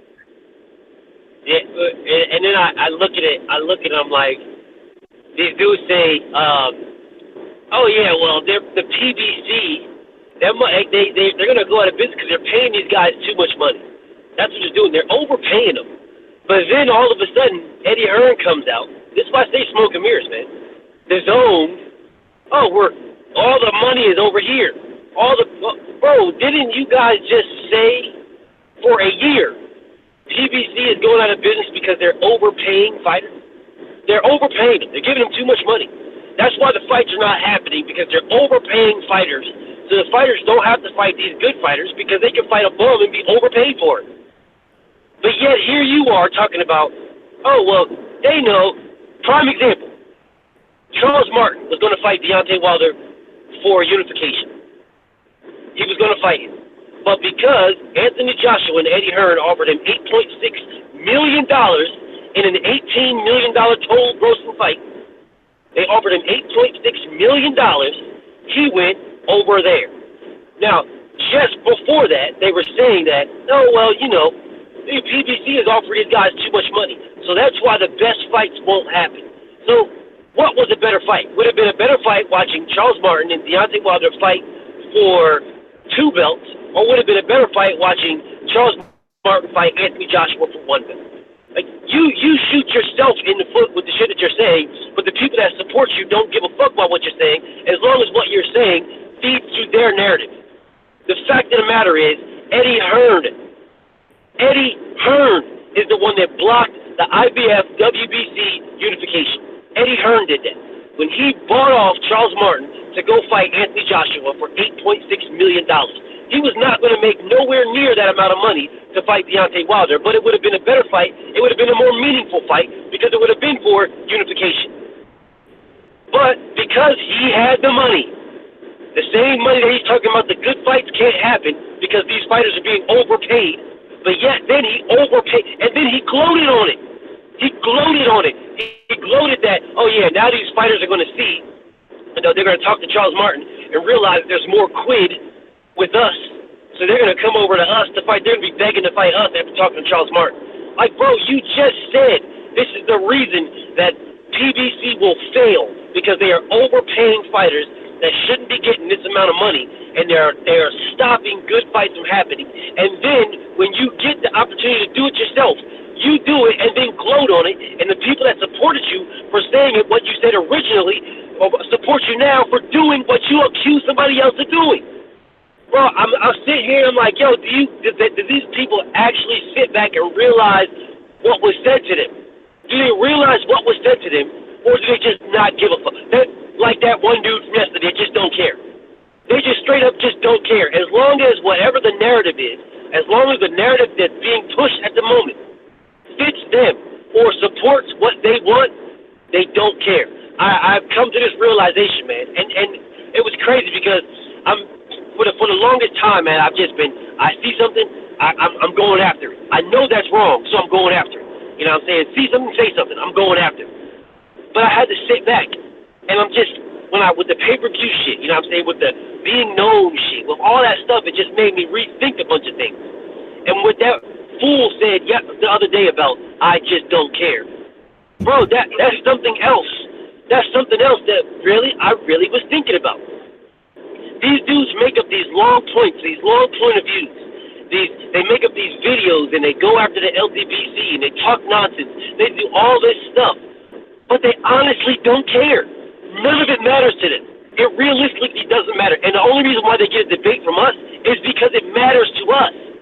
If it didn't matter to us either, we wouldn't give a fuck neither. Say what you want, I don't care. I'll just block you. Say what you want. What you're saying means nothing to me. I'll just block you. But if one party, because it takes two to tango, and if one party that's tangoing cares about the dance moves that the other party is fucking up, well, then they're going to say something. But if I didn't care how you fucked up, if you just sat there and just did a normal two-step, fuck it, I'm going to do a two-step too. We could just two-step all fucking night if don't nobody care. But if you actually want to tango, if you want to do the fucking merengue or the salsa or whatever the fuck you want to do, when you see somebody doing a two-step, you're going to be like, bro, that's fucked up. You are fucking up right now because we care. But the fact that this fool said, I don't care, that right there lets me know they really honestly don't care. They are saying anything and everything just to support the guy that they do care about. Support what they do care. They care about ass juice, Anthony Joshua. They care about that fool. They care about him. Regardless if this dude doesn't care about them at all. At all.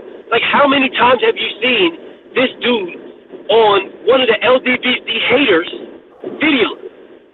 You barely ever see him, but he's with Blue Blood all the time. Blue is consistently getting the interviews from this dude.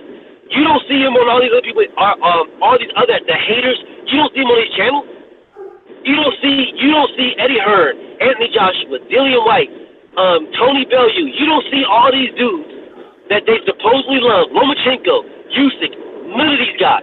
None of them do you see on any of the LDBC hater videos. And if you do, it's once or twice.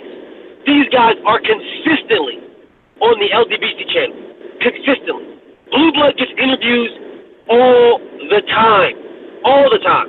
And these haters go to his channel to find the guy that supposedly loves them. Supposedly supports them.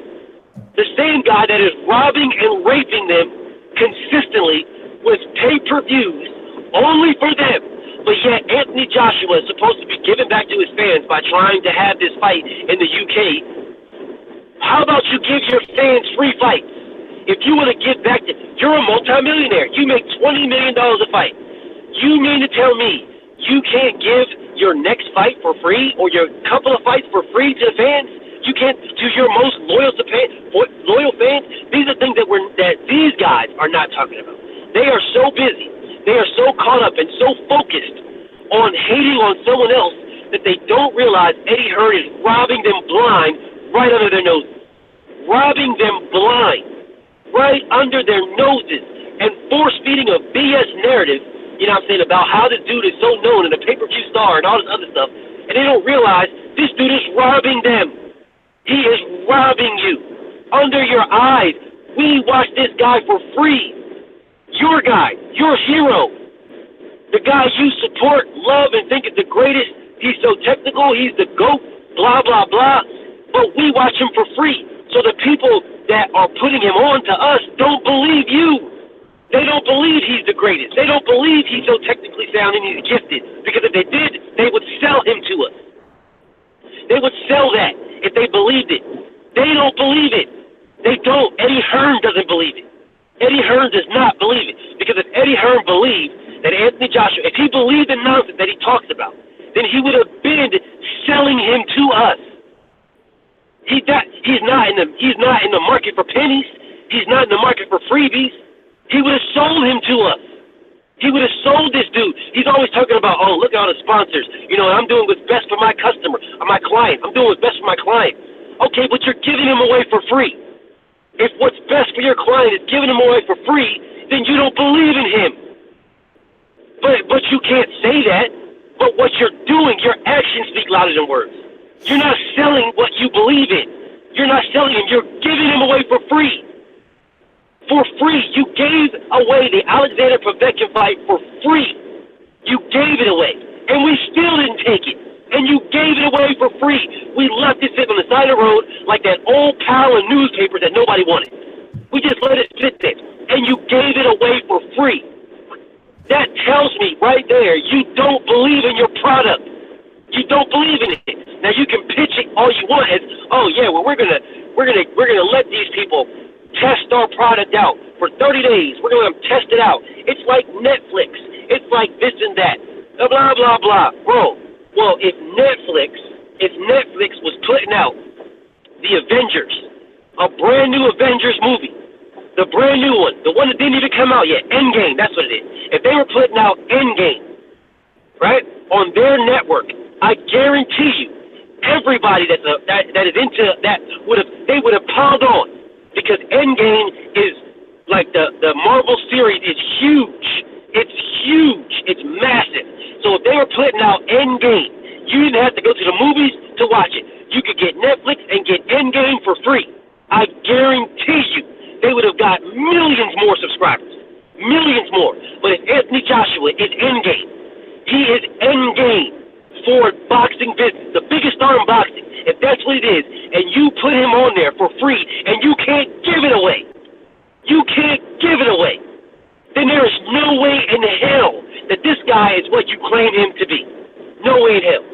Go ahead, go. Oh, I'm good. I'm good. Roll with it, man. Like I told you. I'm saying. Like, I don't feel like eating up. I don't want to eat up all your. I feel like I'm eating it up. You know what I'm saying? I talk all the damn time, dog. I talk all the damn time. I am straight. Okay. I want these cats to know. Like I said, man, I want cats. First of all, this is the elder. Damn. I hope y'all can't see my gray ass beard in this. I forgot to shave. I forgot to use my clippers this morning. So on my screen, I look gray as shit. But here's the thing, man. This is the LDBC, man. It's the Lions Den boxing community. So this is you're an LDBC channel. I'm an LDBC channel. We're a member of the same group of people talking, man. And I think it's important for cats in the LDBC to know that you got a cat that really knows his shit. You know, that you can watch if you're not able to watch the show that I do in the morning, or if you can't watch the show that Best Black Fight Fan TV and 78 Sports TV does in the morning, or you can't watch the show, you know, that, or you're looking for something to do around 4:30 p.m. Eastern Standard Time, 3:30 Central Standard Time, the Best Fight the Best is on. And you can go and support that cat, man. Because like I said, man, hey, if you fuck with me, I go harder. Okay, that shit's not gonna you're not gonna make me go away. When people like the amount of ridiculous shit that's been popping up lately for everybody, we know we're doing something right. So what we do is support one another, keep pushing it, keep pushing out there because y'all gonna go pop. And here's the thing, and I'm talking to the channels. See, we can do videos on all kind of, and this is to UK. Let me talk a little shit to you, UK. US trolls, because UK shit it don't matter. UK, there's always going to be UK bots. So if you have a UK, you have a boxing channel in the UK, and you're really covering Anthony Joshua, you're covering Deontay Wilder, there will be other fights that you can cover in the UK when Anthony Joshua goes away. When this Deontay Wilder, Anthony Joshua, all that shit is done, they'll still be there. And they'll have something to say, right? But the US channels that are getting all these UK views on their videos for tearing at Deontay Wilder, as soon as Deontay Wilder goes away, those UK channels aren't going to watch you anymore. Yep.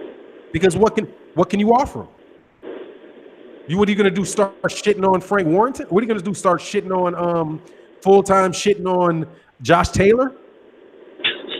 It's not going to be there for you. So, I mean, I respect UK channels. They're not going anywhere. US channels that support American fighters, we're not going anywhere. Because I'm not even covering, really, the fights that I could be covering. Like, there's Gervonta Davis. We can cover. Gervonta Davis is going to have a fight. So, I'll start talking about Gervonta Davis. When does he fight? Not too long. Right? He might be on whenever he fights. We got Keith Thurman coming up. We got 21st. Sean Porter's going to be fighting. What the fuck he fighting? Uskatagi. Jose Uskatagi is fighting Caleb. Caleb Plant. I'm gonna be able to cover all those fights, dude. We're gonna have all conversations about that. What are you gonna do? You think your UK fans are gonna watch you talking? Oh, Deontay. Fannon likes Caleb Plant. Oh, no. They're not gonna watch that video. Your shit's gonna bottom the fuck out. It's gonna bottom out. They got a shelf life, dog. Right, and then watch this. Watch what happens here, man. What happens if this happens? If Deontay Wilder fights Anthony Joshua, or Anthony Joshua knocks out Deontay Wilder. Now Deontay Wilder's gone. LDBC is like, God dang, that motherfucker got knocked. Hey, he won the fight. Shit, he's the man. And motherfuckers start covering it like that because that's what actually happened. What you gonna do then? Fannon says that Anthony Joshua is the undisputed heavyweight champion of the world. He's a liar. I mean, what you gonna do? You think you have nowhere to go? And I know that this is the case. I know this is the case because where do the Manny Pacquiao fans go? Where are they? Channels just like you, getting a lot of smoke, getting a lot of heat off of Manny Pacquiao. But then when Manny Pacquiao, Floyd Mayweather Jr. dropped off, their channels went away because nobody was interested in hearing you hate on Floyd Mayweather anymore. Because what can you hate on him for? He won the fight. It's over. You had about another week of slow-mo videos talking about how Manny Pacquiao won the fight. And after that, you're done. What you gonna do? You done isolated yourself from all of the Black American, from the vast majority of the Black YouTube fans that are going to be actively involved in it on a regular basis. You've already isolated yourself because they all think that you're coons. What are you going to go then? Who are you going to go to next? Nowhere. Okay? I don't need UK views. I don't need them. Nope. Right? I know who's coming to the videos that you're making with my name in it. They're UK viewers that are going there. But guess what, dude? You don't know UK boxing like the other channels in the UK do. They know UK boxing, right? They can actually go out and interview Frank Warren. Now, Eddie Hearn. Now, some of those guys had videos with Eddie Hearn, right? Over there in the UK because they're there. You have channels that when this shit's done, I'm going to resubscribe to. I guarantee you. there's one particular bigger channel over there that I unsubscribe to because I don't want to hear shit he got to say about Wilder. Yeah, But when it's I know what you're talking about. yeah, when it's over with, I'm gonna hit the fucking subscribe and bell icon again. Because when he comes to his fucking senses, he'll be back there talking about that UK boxing that he understands very, very well. He understands that shit. He knows who the fighters are. He knows what people are doing. He knows what section of the UK is what section of the UK. I can't fake like I know the difference between Cardiff and Wales and Northern Watford. Ireland. Yeah. What'd you say? Fucking clue. And Watford, like no clue at all. I have no clue. No fucking. I can't talk about it. Just like they can't talk about why there's not 80,000 people that came to the Deontay Wilder fight. I can tell you how that could happen in the U.S., and here it is. Take all the major urban centers, pick them up, move them within a 1 hour driving distance of each other. And there will be 90,000 or 100,000 people. 100,000. 100,000. Because you can't do it. You literally cannot do it. You cannot take it. You know how long it would take you to take a train? First of all, it's more expensive to take a train than it is to fly. But do you know how long it would take you to drive from New York and LA? New York to LA? Was that 4 days? 4 days. 4 days to get there? Yeah.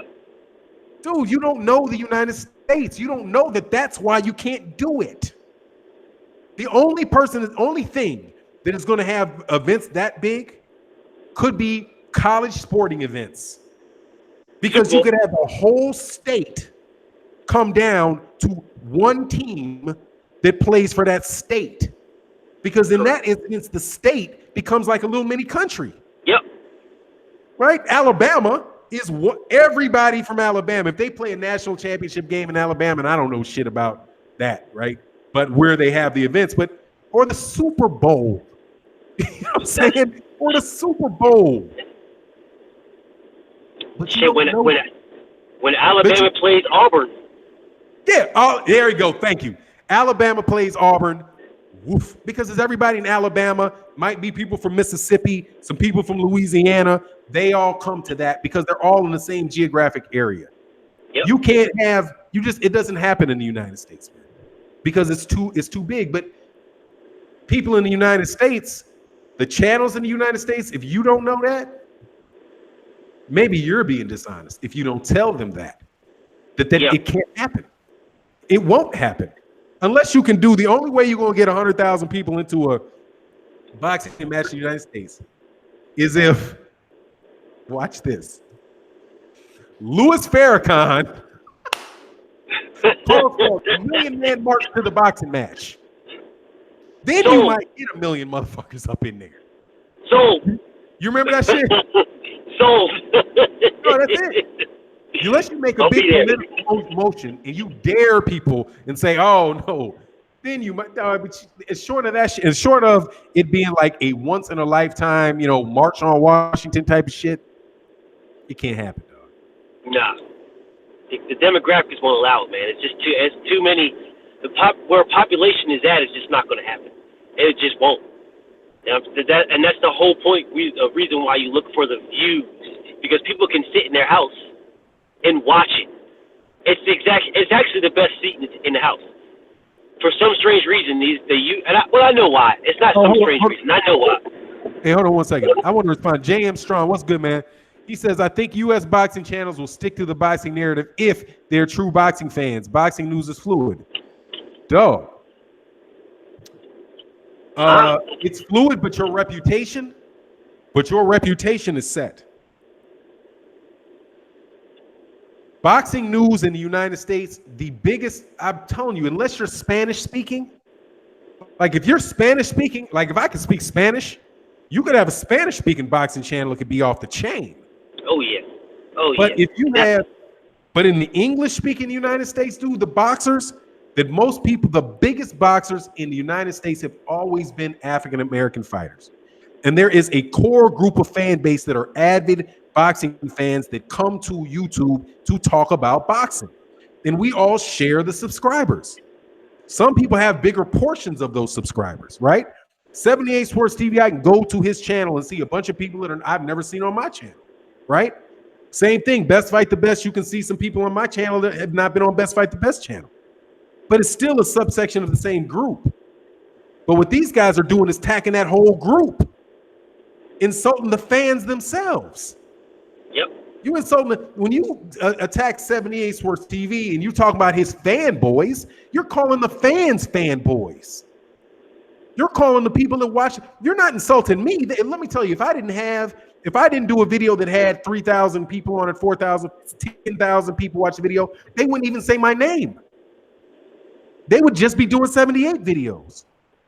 Right? It's just Blue Blood. If Blue Blood Sports TV didn't wake up in the morning and put something up and get 4, 5, 6, 7, 10,000 people watching it, they wouldn't be talking about it. But they're missing the fact that it's those people that are watching the videos that are, and I always judge it by this. Judge it by the number of people that are not in a video or talking about a subject that's not really big, right? So if I do a video about Mikey Garcia and Errol Spence Jr., that's not going to bring UK fans in, right? So you get like 6,000 people. You might get 3,000, 2,000 people who are Mikey fans, 4,000 people who are Errol Spence fans, right? If I do a video about Vasil Lomachenko versus Jose Pedraza, it's going to do about 2,000-3,000 people, because those are the core 3,000 people. That's my base. My base is 2,000, 3,000, 4,000 people.